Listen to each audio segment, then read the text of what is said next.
Hoje a gente vai falar sobre guerra. O tema do nosso programa é guerra.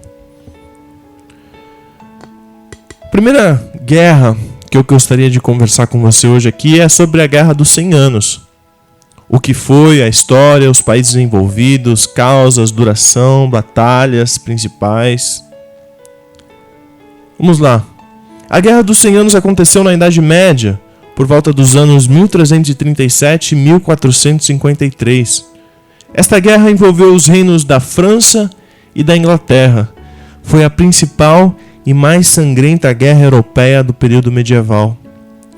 O conflito militar ele foi causado principalmente pela rivalidade entre Felipe de Valois, proclamado rei da França depois da morte de Carlos IV, último da dinastia dos Capetos, e Eduardo III da Inglaterra. Eduardo III pretendia ter direito à coroa francesa por parte de sua mãe. Disputas territoriais e comerciais também influenciaram o conflito. Os ingleses foram vitoriosos na Batalha de Crécy em 1346 e em Poitiers, 1356. No reinado de Carlos V, graças a Duquesne, a fortuna das armas favoreceu a França. Porém, o reinado de Carlos VI, a Batalha de Azincourt, em 1415, deu uma nova vitória aos ingleses. Então, este é um pequeno resumo do que aconteceu naquele período. Quando o rei Carlos VII subiu ao trono, os ingleses ocupavam quase todo o território francês. Surgiu neste momento a heroína Joana d'Arc, esta muito famosa, que comandou o exército francês para várias vitórias, sendo a principal o cerco de Orleans. Porém, Joana d'Arc foi capturada e queimada em 1431, mas o impulso dado por ela fez mudar o caminho da guerra, dando vantagem para o exército francês. Em 1450, os ingleses foram derrotados em Formigny e 3 anos depois em Castillon. Eles são expulsos da França, exceto em Calais, que só ocorre em 1558. Então este é um pequeno resumo, breve resumo do que foi a Guerra dos 100 Anos. A Primeira Guerra Mundial agora. A Primeira Guerra Mundial, ocorrida em 1914 até 1918, foi o resultado dos atritos permanentes provocados pelo imperialismo das grandes potências europeias. A Grande Guerra, como era denominada antes de acontecer a Segunda Guerra Mundial, foi um conflito de escala global. Começou na Europa e envolveu os territórios coloniais. 2 blocos enfrentaram-se: a Tríplice Aliança, formada pela Alemanha, Áustria e Itália, e a Tríplice Entente, formada pela França, Inglaterra e Rússia. A contenda envolveu muitos países. A guerra ela deixou 10 milhões de soldados mortos e outros 21 milhões ficaram feridos. Também 13 milhões de civis perderam a vida. Vários fatores desencadearam a Primeira Guerra Mundial. Desde o final do século XIX, o mundo vivia em tensão. O extraordinário crescimento industrial possibilitou a corrida armamentista, ou seja, a produção de armas numa quantidade jamais imaginada. O expansionismo do Império Alemão e a sua transformação na maior potência industrial da Europa fizeram brotar uma enorme desconfiança entre a Alemanha, a França, Inglaterra e Rússia. Acrescentamos, então gerou uma grande desconfiança. O estopim da guerra foi a rede de alianças formadas pelos países. Era como uma bomba armada pronta para explodir. Então aconteceu diversas coisas. Algumas das consequências, embora a Alemanha continuasse sofrendo sucessivas derrotas, seus aliados tivessem se rendido, o governo alemão ele continuava na guerra. Esfomeado e cansado, o povo alemão se revoltou e os soldados e os operários forçaram o imperador a abdicar. Formou-se um governo provisório e foi proclamada a República de Weimar. No dia 11 de novembro de 1918, o novo governo assinou a rendição alemã. A Primeira Guerra chegava ao fim, mas a paz geral só foi confirmada em 1919, com a assinatura do Tratado de Versalhes. As reações aos efeitos do tratado, então, estão entre as principais consequências da Primeira Guerra Mundial. Sendo assim, em 1939, pouco mais de 20 anos depois do fim da Primeira Guerra Mundial, foi provocada a Segunda Guerra Mundial. Então, a gente vê aqui as situações. Quantas coisas ocorreram, quantas pessoas morreram, quantas situações ocorreram. Um detalhe, o Brasil na Primeira Guerra Mundial, em abril de 1917, os alemães afundaram no Canal da Mancha o navio mercante brasileiro Paraná. Em represália, o Brasil rompe relações com os agressores. Em outubro, outro navio brasileiro, Macau, é atacado. No final de 1917, desembarca na Europa uma equipe médica e soldados para auxiliar a Entente. Então, o Brasil teve uma participação nessa guerra. E por que eu estou dando toda essa introdução? Por que eu estou falando sobre isso? Qual é o motivo? É muito importante que a gente entenda tudo isso. Infelizmente, o mundo passa por diversas situações que a gente não gostaria que tivesse acontecido. Poxa, você gostaria que tivesse ocorrido várias guerras, várias pessoas mortas, como a gente leu aqui, milhões de pessoas morrendo, famílias, por causa de território, por causa de poder.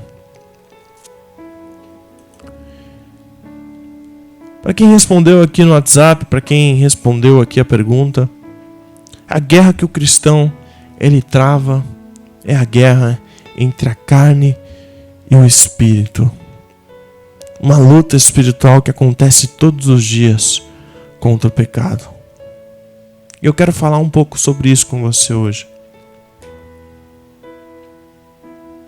Lá em Marcos 14:38 diz: vigiem e orem para que não caia em tentação. O espírito ele está pronto, mas a carne é muito fraca. A carne é fraca. Então, a gente trouxe todo esse contexto histórico para a gente entender o que é essa guerra, o que é uma guerra. Guerra é uma coisa pesada, guerra é uma coisa séria, guerra é uma coisa que a gente tem que estar atento. Quem são os envolvidos na guerra, na luta espiritual entre carne e espírito, nossa luta contra o pecado? São os anjos de Deus e nós contra os demônios. Os anjos de Deus e nós contra os demônios. O objeto disputado nessa grande batalha, nessa grande luta, somos nós. Por isso não temos outra alternativa e também precisamos nos defender. Entretanto, temos 3 inimigos. Temos 3 pessoas. Lutamos como se fossem contra 3 países. O primeiro país é o mundo. As coisas pecaminosas ao nosso redor. O mundo e as suas chamarizes. O mundo e as suas vaidades. O segundo, o diabo e os seus espíritos maus tentadores. E por fim, a nossa carne. As nossas próprias vontades para o mal. A imagem infantil que você vê, com certeza você já viu muitos desenhos de uma pessoa sendo tentada por um diabinho de um lado da orelha e aconselhada por um anjinho do outro lado da orelha, parece ser uma realidade ou uma forma de ilustrar essa passagem, de ilustrar essa batalha. Meu irmão, hoje eu vou te ensinar a como vencer essa batalha, a como lutar, a como ser forte, a como enfrentar essa batalha de maneira certa. Primeira coisa que a gente deve fazer, abra sua Bíblia em Romanos 7. Olha o que a gente encontra ali em Romanos 7, capítulo 15 ao 25. Presta atenção. Não entendo o que faço, pois não faço o que desejo, mas o que odeio. E se faço o que não desejo, admito que a lei é boa. Nesse caso, não sou mais eu quem o faz, mas o pecado que habita em mim. Sei que nada de bom habita em mim, isto é, em minha carne, porque tenho o desejo de fazer o que é bom, mas não consigo realizá-lo. Pois o que eu faço não é o bem que desejo, mas o mal que não quero fazer, esse eu continuo fazendo. Ora, se eu faço o que não quero, já não sou eu quem o faz, mas o pecado que habita em mim. Assim, encontro esta lei que atua em mim. Quando quero fazer o bem, o mal está junto a mim. Pois no íntimo do meu ser tenho prazer na lei de Deus, mas vejo outra lei atuando nos membros do meu corpo, guerreando contra a lei da minha mente, tornando-me prisioneiro da lei do pecado que atua em meus membros. Miserável homem que sou, quem me libertará do corpo sujeito a esta morte? Graças a Deus por Jesus Cristo, nosso Senhor, de modo que com a mente eu próprio sou escravo da lei de Deus, mas com a carne da lei do pecado. Homens como Caim, homens como Esaú, eles foram tentados e não resistiram à tentação porque estavam fracos espiritualmente. Já José, Daniel venceram porque eles se prepararam espiritualmente. Davi foi um homem que caiu muitas vezes e se levantou dizendo que sentia a vontade de esmurrar o seu próprio corpo para vencer o pecado. Ele disse o seguinte: o Senhor firma os passos do homem bom e no seu caminho se compraz. Se cair, não ficará prostrado, porque o Senhor o segura pela mão. Em primeiro lugar, é preciso reconhecer o problema e saber onde ele está para então vencê-lo. Irmão, a maior estratégia do inimigo é se esconder para nos surpreender. A gente deve fugir do mal, a gente deve fugir da aparência do mal. A gente sempre fala aqui, o pecado ele não vai vir feio, o pecado ele não vai vir de forma que a gente não gosta. Se você não gosta de chuchu, se você não gosta de repolho, o pecado ele não vai vir dessa forma. É claro que isso é uma ilustração, mas o pecado ele vai vir de uma forma que te atrai. Ele vai vir como um churrasco suculento, como uma comida japonesa, como uma feijoada. Aquilo vai abrir os seus olhos, aquilo vai te deixar animado, aquilo vai te deixar feliz. O diabo ele sabe aquilo que a gente gosta. Mas o diabo, ele já é derrotado, ele vai ser derrotado. A gente precisa ter discernimento espiritual. A gente precisa estar preparado espiritualmente. Como a gente se prepara? Por isso que eu sempre falo aqui. Às vezes eu me sinto até chato, até cansativo para os irmãos, porque todos os dias eu falo, faça o seu devocional, faça o seu devocional. Não é à toa que eu falo isso. É porque eu quero que você entenda que essa luta espiritual ela é real. E que se a gente não vigiar, a gente cai. Não é porque você é ruim, não é porque você... Não, é porque a nossa carne é fraca. Olha o que diz no capítulo seguinte de Romanos. Portanto, agora já não há condenação para os que estão em Cristo Jesus, porque por meio de Cristo Jesus, a lei do Espírito de vida me libertou da lei do pecado e da morte, porque aquilo que a lei fora incapaz de fazer, por estar enfraquecida pela carne, Deus o fez, enviando seu próprio Filho à semelhança do homem pecador, como oferta pelo pecado. Ou seja, Jesus, ele se tornou homem, ele sofreu as mesmas coisas que nós, mas ele venceu. Então é possível que a gente vença também. E assim condenou o pecado na carne, a fim de que as justas exigências da lei fossem plenamente satisfeitas em nós, que não vivemos segundo a carne, mas segundo o Espírito. Quem vive segundo a carne tem a mente voltada para o que a carne deseja, mas quem de acordo com o Espírito tem a mente voltada para o que o Espírito deseja. A mentalidade da carne é morte, mas a mentalidade do Espírito é vida e paz. A mentalidade da carne é inimiga de Deus, porque não se submete à lei de Deus, nem pode fazê-lo. Quando alimentamos o nosso espírito, ele se fortalece. E a gente se torna capaz de vencer o mal. A Bíblia deixa claro que agradar a carne leva à morte pelo pecado. O resultado de agradar a carne é a morte. Algumas coisas que precisamos fazer para alimentar o nosso espírito: receber Jesus, ler a palavra de Deus, louvar a Deus, adorar a Deus, participar dos cultos, participar das programações, vida de oração.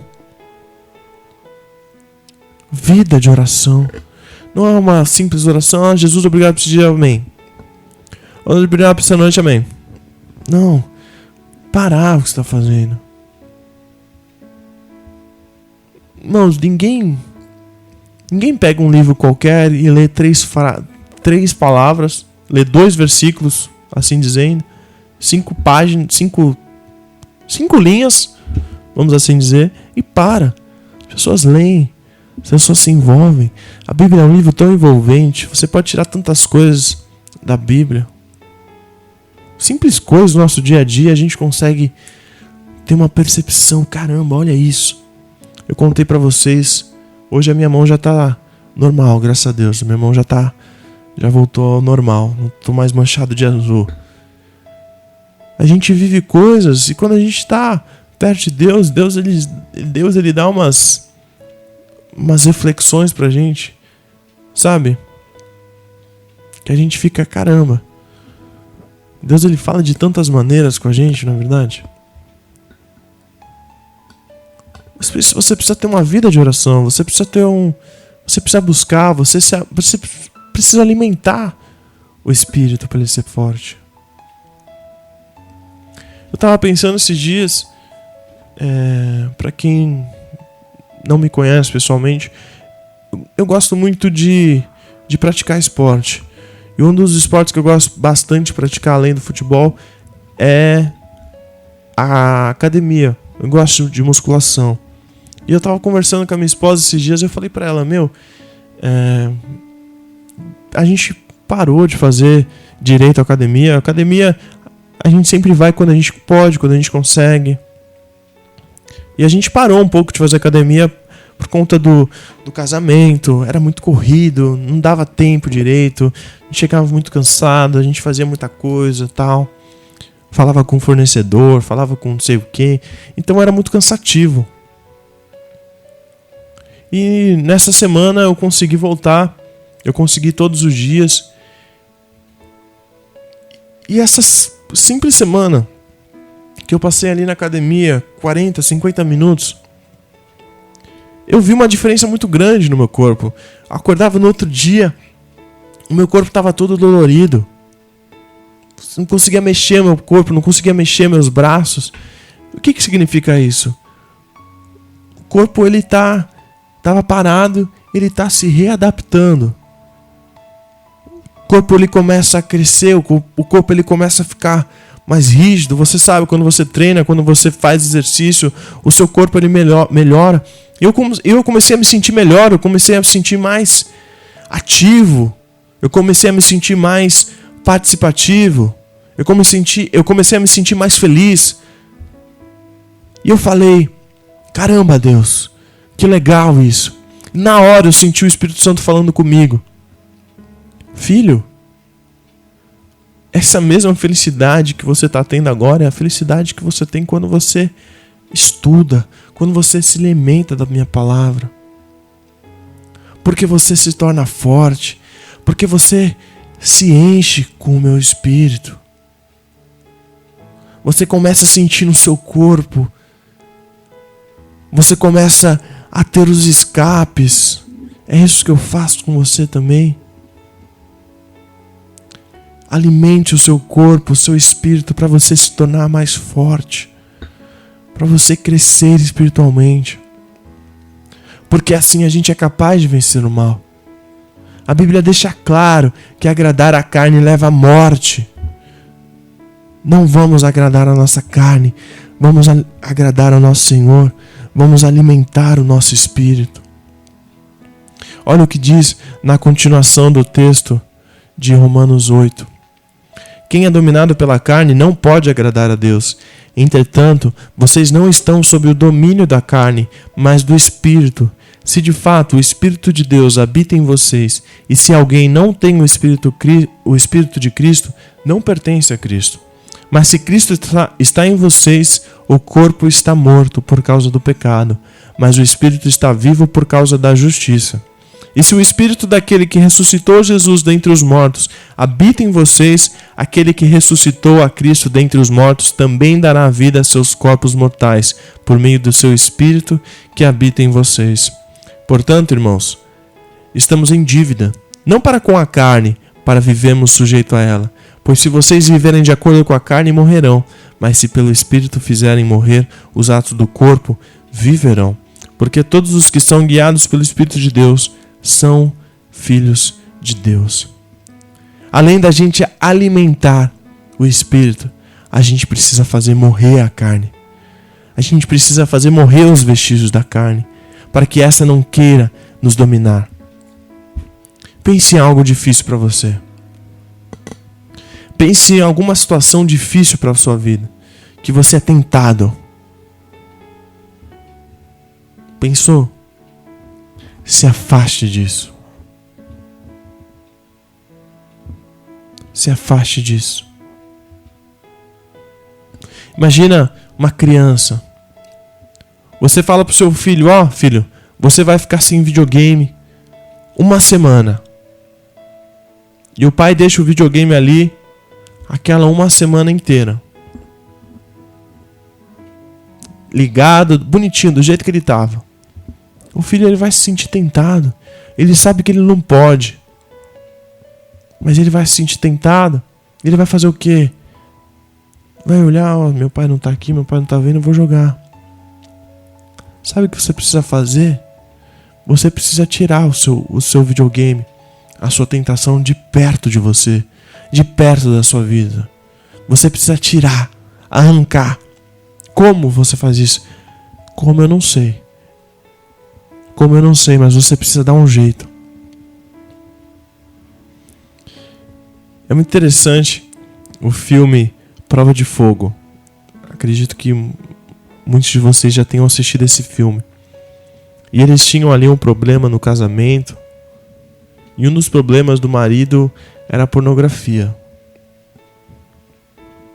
E uma das coisas que aquele homem fez para salvar o seu casamento não foi desligar o computador, não foi tirar ele da sala. Ele simplesmente marretou o computador inteiro. Para quem lembra do filme, ele tinha um sonho de comprar uma lancha e mostrou no filme, ele queria comprar uma lancha e aparecia uma tela lá indesejável. Do nada. Assim que acontece. A gente está fazendo outra coisa, a gente não está pensando, o mal ele vem na nossa cara, a tentação ela vem na nossa cara. Qual é a solução? Eu não sei qual a solução você vai fazer, se você vai ser radical como esse homem do filme, que é um excelente exemplo, ou se você vai precisar fazer outra coisa. Mas faça alguma coisa. Morrer para o mundo e viver para Deus. Foi isso que Jesus disse quando ele disse negar a si mesmo. Negar a si mesmo é dizer não para as suas próprias vontades. É legal ter isso, é legal, mas isso está me edificando, está fazendo bem para mim. Algumas coisas que nos ajudam a negar a vontade da carne, além da gente fugir delas. Jejum, oração, disciplina, dedicação. Se caiu, confesse seus pecados, peça perdão a Deus. Peça ajuda também. Peça ajuda a irmãos mais experientes que você. Peça, olha, caminha comigo, tá difícil, ora por mim. Pega ele pela mão e diz, vamos juntos, vamos caminhar juntos. Diz não pro mundo, diz não para as companhias. Cuidado com boas companhias. A gente tem vivido perto de nós uma pessoa amável, uma pessoa excelente, uma pessoa maravilhosa, firme, fiel, constante, mas conheceu pessoas erradas. Às vezes a gente nem percebe. Tome cuidado. Vigie, esteja atento para as armadilhas, as fantasias do inimigo. Esteja atento, esteja vigilante, meu irmão. Você pode vencer o pecado, você pode vencer essa guerra. Olha o que diz lá em Hebreus 4,15. Porque não temos um sumo sacerdote que não possa compadecer-se das nossas fraquezas, porém um que, como nós, em tudo foi tentado, mas sem pecado. É possível a gente vencer, irmão. Jesus, ele passou pelos mesmos tipos de tentação. Jesus, ele foi tentado, mas ele venceu. Essa promessa a gente tem, que Jesus venceu tudo para nos ajudar a vencer também. Lute contra o pecado. Lute contra essa guerra. Saia vitorioso dessa guerra. Alimente mais o seu espírito e mortifique as vontades da carne a cada dia. Amém? Eu tenho aqui um louvor que fala muito comigo, um louvor muito bonito. Louvor liberta-me de mim, da luma Elpídio. Eu gostaria que você refletisse durante esse intervalo musical em tudo aquilo que a gente conversou. Louve a Deus agora, reflita nessa palavra. Amém? Deus te abençoe, fique firme, você pode sim vencer.